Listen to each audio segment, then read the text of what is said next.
Wanyambe. Selamat pagi Bapak Ibu Saudara-saudari yang dikasihi Kristus. Mari kita mengawali hari baru dengan mendengarkan firman Tuhan yang diambil dari Injil Yohanes pasal 1 ayat 35 sampai dengan 42. Tuhan bersamamu. Inilah Injil suci menurut Yohanes.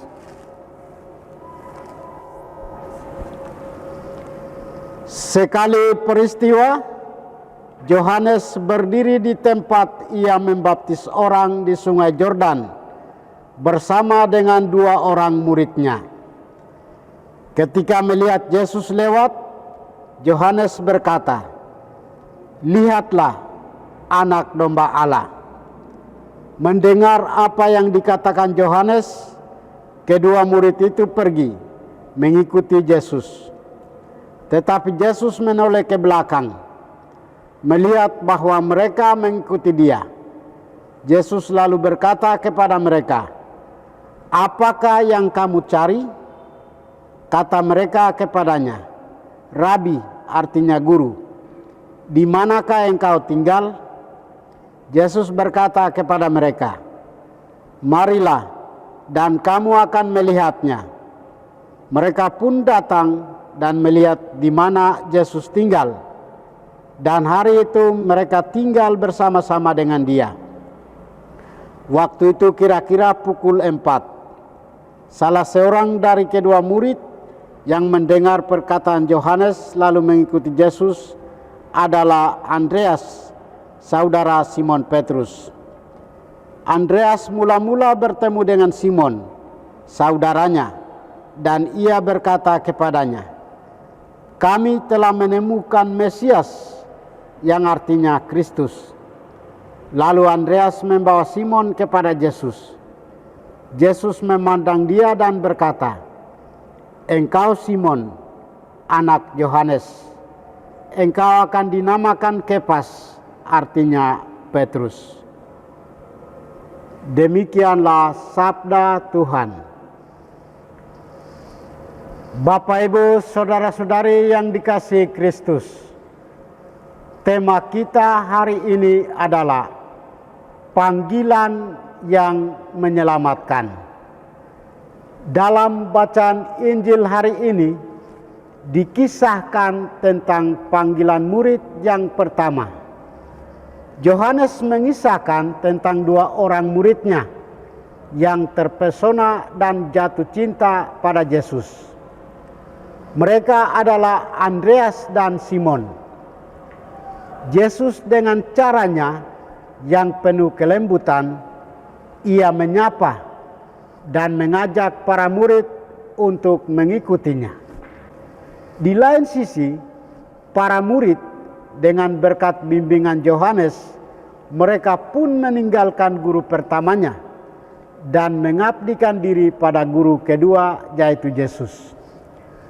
Peralihan ini juga mau menggambarkan tentang kehidupan lama kita telah ditinggalkan lalu menuju hidup baru, atau biasa disebut dengan peralihan hidup.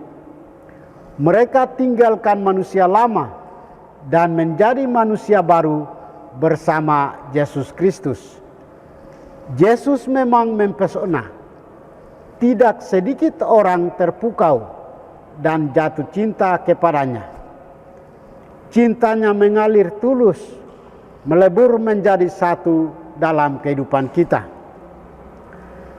Yohanes Pembaptis menjadi jalan menuju pada Yesus. Memang terasa aneh karena bagi kebanyakan guru berjuang mempertahankan para pengikutnya. Namun ini justru sebaliknya, mengantar para muridnya untuk mengikuti Yesus. Disinilah kita belajar tentang tanggung jawab dan komitmen seorang Yohanes Pembaptis. Dia diutus untuk mempersiapkan jalan bagi Tuhan dan mengantar banyak orang menuju kepada Yesus. Yohanes Pembaptis menyadari akan sabda Tuhan ini. Tinggallah di dalam aku, dan aku di dalam kamu. Sama seperti ranting tidak dapat berbuah dari dirinya sendiri kalau ia tidak tinggal pada pokok anggur. Demikian juga kamu tidak berbuah jika kamu tinggal di dalam aku. Apa artinya tinggal di dalam Yesus? Tinggal di dalam Yesus merupakan suatu undangan untuk semua orang percaya supaya tinggal di dalam Yesus seperti Dia tinggal di dalam Bapa. Artinya, tidak hidup menurut jalan kita sendiri, melainkan bersandar pada Tuhan.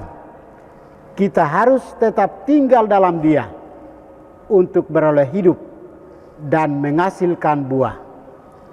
Bapak, Ibu, saudara-saudari, panggilan setiap orang Kristiani adalah bersatu dengan Yesus secara lebih intim. Kesatuan ini tidak bisa ditawar-tawar dan digantikan dengan apapun. Sebab hal inilah yang menjadi sumber satu-satunya kehidupan iman kita. Untuk itulah Yohanes Pembaptis mempersiapkan para muridnya, lalu mempersilakan mereka pergi kepada Yesus.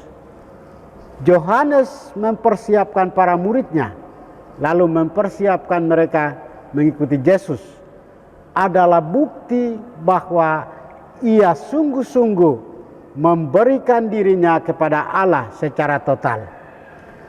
Para murid Yohanes Pembaptis yang meninggalkan gurunya lalu pergi mengikuti Yesus, sang guru abadi, adalah mereka yang mendengarkan suara Allah.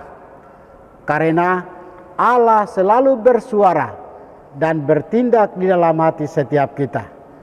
Maka para murid Yohanes itu mampu menanggapi suara Allah itu dengan baik dan benar.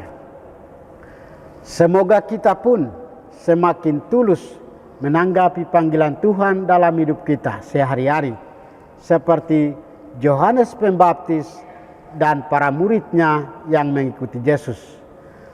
Apakah kita pun memiliki spirit seperti Yohanes Pembaptis? Mari kita menjadi orang yang selalu mengalirkan berkat bagi banyak orang. Kita menjadi penunjuk jalan menuju Tuhan dengan kesaksian hidup yang benar. Percayalah, melalui cinta yang tulus, kita akan membuat orang semakin terpesona dengan Tuhan Yesus. Tuhan memberkati kita. Marilah kita berdoa. Tuhan, pagi ini kembali kami naikkan syukur dan permohonan. Terima kasih sudah menjaga kami saat tidur maupun bangun. Terima kasih untuk udara sejuk dan segar pagi ini. Bukalah mata hati kami, mampukan kami memandang kemurahan dan karya-Mu, serta memuji dan memuliakan-Mu melalui pekerjaan dan pelayanan kami hari ini. Bimbinglah kami selalu untuk menyadari kesalahan kami dan bertobat, sehingga kami sungguh rendah hati, mau membuka hati dan siap menerima rahmat-Mu yang tinggal dalam hati kami. Kristus terang dunia, berkatilah keluarga kami, jadikanlah kami alat kasih-Mu, dan pantaskanlah kami menjadi hamba-Mu yang setia. Demi Kristus Tuhan dan pengantara kami. Tuhan bersamamu, semoga kita sekalian, orang-orang yang kita kasih dan doakan, seluruh aktivitas kita hari ini dilindungi, dibimbing, dan diberkati oleh berkat Allah yang Maha Kuasa. Dalam nama Bapa dan Putra dan Roh Kudus. Amin.